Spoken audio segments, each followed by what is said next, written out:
আসসালামু আলাইকুম, স্বাগতম জানাচ্ছি বিবিসি নিউজ আন্তর্জাতিক সংবাদে। শুরুতেই সংবাদ শিরোনাম, এরপর বিস্তারিত। ট্রাম্পের ডেডলাইন শেষ হলে যে 5 বিপজ্জনক পদক্ষেপ নিতে পারে ইরান। ইরানের মূল শক্তি আসলে কোন জায়গায়? হরমুজ অবরোধের সিদ্ধান্ত যৌক্তিক কিনা প্রশ্নের মুখে ট্রাম্প।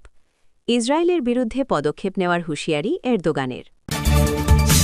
দর্শক, এতক্ষণ শুনছিলেন সংবাদ শিরোনাম। এখন বিস্তারিত।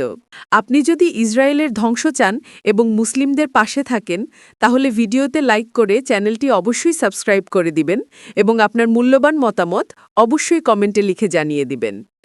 এখন বিস্তারিত। ট্রাম্পের ডেডলাইন শেষ হলে যে 5 বিপজ্জনক পদক্ষেপ নিতে পারে ইরান। ট্রাম্প মঙ্গলবার রাত 8টার মধ্যে ইরানকে হরমুজ প্রণালী খুলে দেওয়া বা চুক্তিতে আসার সময়সীমা দিয়েছেন।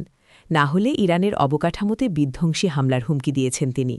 কিন্তু তেহরান নমনীয় হওয়ার কোনো ইঙ্গিতই দেয়নি। বিশেষজ্ঞরা বলছেন, সময়সীমা পেরিয়ে গেলে ইরান কোনো সাধারণ প্রতিরক্ষামূলক পদক্ষেপ নেবে না, যেমনটা আগেও তারা করেননি। তেহরানের কৌশল হল লেয়ার্ড অ্যাসিমেট্রি বা যুদ্ধের মূল্য এতটাই বাড়িয়ে দেওয়া যাতে বৈশ্বিক অর্থনীতি নিজেই ক্ষতিগ্রস্ত হয়। হরমুজ অবরোধ করলে ইরানই 5টি বিপজ্জনক পদক্ষেপ নিতে পারে। 1. বিশ্বকে আরও বড় অর্থনৈতিক ধাক্কা দেওয়া। ইরানের সবচেয়ে বড় অস্ত্র হল তার ভৌগোলিক অবস্থান। হরমুজ প্রণালীতে স্মার্ট মাইন ও জিপিএস জ্যামিং দিয়ে ইরান পুরো রুটটিকে কিল জোন বানিয়ে বিপজ্জনক করে রেখেছে, যার ফলে ইতোমধ্যে তেলের দামে বড় প্রভাব পড়েছে। এখানে একটি ট্যাঙ্কারও ডুবলে তেলের দাম ব্যারেল প্রতি $200 ছাড়িয়ে যেতে পারে। এর বাইরে পারস্য উপসাগর ও লোহিত সাগরের তলদেশে থাকা ফাইবার অপটিক কেবল ইরানের নিশানায় আছে। সেসব কেটে দেওয়ার সম্ভাবনাও উড়িয়ে দেওয়া যায় না একেবারেই। এগুলো কাটা হলে এশিয়া ও ইউরোপের মধ্যে ইন্টারনেট, ব্যাংকিং ও তথ্য আদান প্রদান ভেঙে পড়বে, যাকে ডিজিটাল আর্মাগেডন হিসেবেও দেখা হচ্ছে এখন। 2. তেলের আঞ্চলিক অবকাঠামো ধ্বংস। ইরানের নীতি হল, আমরা তেল না বেচতে না পারলে কেউ বেচতে পারবে না। সংযুক্ত আরব আমিরাত, সৌদি আরব ও কাতারের পানি পরিশোধন কেন্দ্রগুলো ইরানের ক্ষেপণাস্ত্রের সহজ লক্ষ্য। এগুলো আঘাত পেলে বড় উপসাগরীয় শহরগুলোতে 48 ঘণ্টার মধ্যে পানি সংকট দেখা দেবে। 3. সাইবার যুদ্ধ। ইরানের হান্দালা গ্রুপের মতো দলগুলো ইতোমধ্যে সক্রিয়। এরা মার্কিন বিদ্যুৎ গ্রিড, পানি সরবরাহ ও স্বাস্থ্য ব্যবস্থায় হামলা করতে পারে। জাহাজের জিপিএস সংকেত পাল্টে দিয়ে সংঘর্ষ ঘটানোর সক্ষমতাও তাদের আছে। 4. অ্যাক্সিস অফ রেজিস্ট্যান্সের ব্যবহার। ইরান তার আঞ্চলিক মিত্রদেরও মাঠে নামাতে পারে। ইরাক ও সিরিয়া থেকে মার্কিন ঘাঁটিতে রকেট ও ড্রোন হামলা, ইয়েমেনের হুথিদের মাধ্যমে লোহিত সাগর বন্ধ এবং লেবাননের হিজবুল্লার মাধ্যমে ইসরায়েলের উত্তরে হামলা একসাথে হতে পারে। 5. যুক্তরাষ্ট্রের কূটনৈতিক সাম্রাজ্যে ফাটল ধরানো। চীন, রাশিয়া, পাকিস্তানের জাহাজগুলোকে সেফ প্যাসেজ দিতে পারে ইরান, যা যুক্তরাষ্ট্রের নেতৃত্বে আন্তর্জাতিক জোটে ফাটল ধরতে পারে এবং যুক্তরাষ্ট্রের দেওয়া নিষেধাজ্ঞার বিপরীতে অবস্থান নিতে এই দেশগুলোকে উদ্বুদ্ধ করতে পারে। ইরানের মূল লক্ষ্য যুক্তরাষ্ট্রকে সামরিকভাবে হারানো নয়। লক্ষ্য হল মার্কিন জয়কে এতটাই ব্যয়বহুল করে তোলা যাতে পুরো বৈশ্বিক অর্থনীতি ক্ষতিগ্রস্ত হয়, যার ফলে এই ডেডলাইন হলে বৈশ্বিক বিপর্যয়ে শঙ্কাও করছেন বিশেষজ্ঞরা। ইরানের মূল শক্তি আসলে কোন জায়গায়? 2 সপ্তাহের ভঙ্গুর যুদ্ধবিরতি, বৈশ্বিক বাজারে অস্থিরতা এবং হরমুজ প্রণালীতে তেলবাহী জাহাজ আটকে থাকার মতো পরিস্থিতি মিলিয়ে ইরান যুক্তরাষ্ট্র সংঘাত নতুন এক কৌশলগত বাস্তবতার দিকে এগোচ্ছে বলে বিশ্লেষকরা মনে করছেন। এই পরিস্থিতিতে অনেক পর্যবেক্ষকের মতে ইরানের শক্তি এখন আর শুধু সামরিক সক্ষমতা বা পারমাণবিক কর্মসূচির মধ্যে সীমাবদ্ধ নেই, বরং বৈশ্বিক জ্বালানি সরবরাহ ব্যবস্থার ওপর প্রভাব বিস্তারই তাদের সবচেয়ে বড় কৌশলগত হাতিয়ার হয়ে উঠছে। সাম্প্রতিক উত্তেজনা ও যুদ্ধবিরতির প্রেক্ষাপটে স্পষ্ট হয়েছে যে হরমুজ প্রণালী এবং বাব আল মান্দাবের মতো গুরুত্বপূর্ণ সমুদ্রপথ নিয়ন্ত্রণ বা প্রভাবিত করার সক্ষমতার মাধ্যমে তেহরান বৈশ্বিক অর্থনীতিতে বড় ধরনের চাপ সৃষ্টি করতে পারে।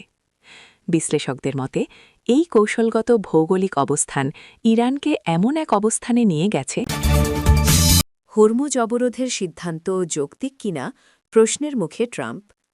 আলোচনা ব্যর্থ হবার পর ট্রাম্প সামাজিক মাধ্যমে লিখেছেন, মার্কিন নৌবাহিনী হরমুজ প্রণালীতে প্রবেশ ও বের হওয়া সব জাহাজ অবরোধ করার প্রক্রিয়া শুরু করবে। পরে মার্কিন সেন্ট্রাল কমান্ড জানায়, এই অবরোধ শুধু ইরানগামী ও ইরান থেকে আসা জাহাজের ক্ষেত্রে প্রযোজ্য হবে। সোমবার ওয়াশিংটন সময় সকাল 10টা থেকে এটি কার্যকর হবে। ট্রাম্প আরও বলেছেন, ইরানকে অবৈধ টোল দিয়ে পার হওয়া জাহাজও আন্তর্জাতিক জলসীমায় থাকলেও আটকানো হবে। তিনি লিখেছেন, যে অবৈধ টোল দেবে সমুদ্রে তার নিরাপদ যাত্রা নেই। তবে এই অবরোধের বাস্তবিকতা কেমন তা নিয়ে প্রশ্ন উঠছে খোদ যুক্তরাষ্ট্রে। বিশেষজ্ঞরা বলছেন, অবরোধ একটি যুদ্ধের পদক্ষেপ এবং এটি কার্যকর রাখতে দীর্ঘমেয়াদে বিপুল সংখ্যক যুদ্ধজাহাজ দরকার। বাইডেন প্রশাসনের সাবেক পেন্টাগন কর্মকর্তা ডানা স্ট্রল বলেছেন, ট্রাম্প দ্রুত সমাধান চাইছেন। বাস্তবতা হল, এই অভিযান একা চালানো কঠিন এবং দীর্ঘমেয়াদে টেকসই নয়। সাবেক মার্কিন নৌপ্রধান অ্যাডমিরাল গ্যারি রাফেড সতর্ক করেছেন, অবরোধ শুরু হলে ইরান উপসাগরে জাহাজে হামলা করতে পারে বা মার্কিন ঘাঁটি থাকা উপসাগরীয় দেশগুলোর অবকাঠামোয় আঘাত করতে পারে। তিনি বলেন, আমি সত্যি বিশ্বাস করি আমরা এটা শুরু করলে ইরান কোনো না কোনোভাবে প্রতিক্রিয়া দেখাবে। ইরানের বিপ্লবী রক্ষী বাহিনী আইআরজিসি ইতোমধ্যে হুঁশিয়ারি দিয়েছে। তারা বলেছে, কোনো সামরিক জাহাজ প্রণালীর কাছে এলে সেটাকে যুদ্ধবিরতির লঙ্ঘন হিসেবে বিবেচনা করা হবে এবং কঠোরভাবে মোকাবেলা করা হবে। ট্রাম্প রোববার স্বীকার করেছেন, মার্কিন মধ্যবর্তী নির্বাচন পর্যন্ত তেল ও গ্যাসের দাম বেশি থাকতে পারে। এই যুদ্ধ ইতোমধ্যে অজনপ্রিয় হয়ে উঠেছে এবং রিপাবলিকানরা কংগ্রেস হারানোর আশঙ্কায় আছে। ডেমোক্র্যাট সিনেটর মার্ক ওয়ার্নার প্রশ্ন তুলেছেন, ইরান যদি প্রণালীতে আরও মাইন পাতে বা ট্যাঙ্কারে বোমা হামলা চালায় তাহলে এটা কিভাবে গ্যাসের দাম কমাবে?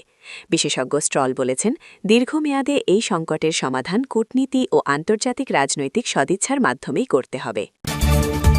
ইসরায়েলের বিরুদ্ধে পদক্ষেপ নেওয়ার হুঁশিয়ারি এরদোগানের। তুরস্কের প্রেসিডেন্ট রিসেপ তাইয়েব এরদোগান বলেছেন, লেবানন বা ইরানের ওপর যে কোনো হামলাকে তুরস্কের ওপর হামলা হিসেবে বিবেচনা করা হবে। সেই সঙ্গে প্রয়োজনে ইসরায়েলের বিরুদ্ধেও পদক্ষেপ নেওয়া হতে পারে বলে সতর্ক করেন তিনি। মধ্যপ্রাচ্যের পরিস্থিতি ও চলমান উত্তেজনা নিয়ে কথা বলতে গিয়ে এরদোগান বলেন, মধ্যপ্রাচ্যে যুদ্ধের মতো পরিস্থিতি ক্রমেই ভয়াবহ হয়ে উঠছে, যা খুবই উদ্বেগজনক। তিনি সতর্ক করে বলেন, ইসরায়েলকে আগুন নিয়ে খেলা বন্ধ করতে হবে, নইলে কঠিন মূল্য দিতে হবে। পাশাপাশি তিনি শান্তির পথে বাধা না দেওয়ার আহ্বান জানান।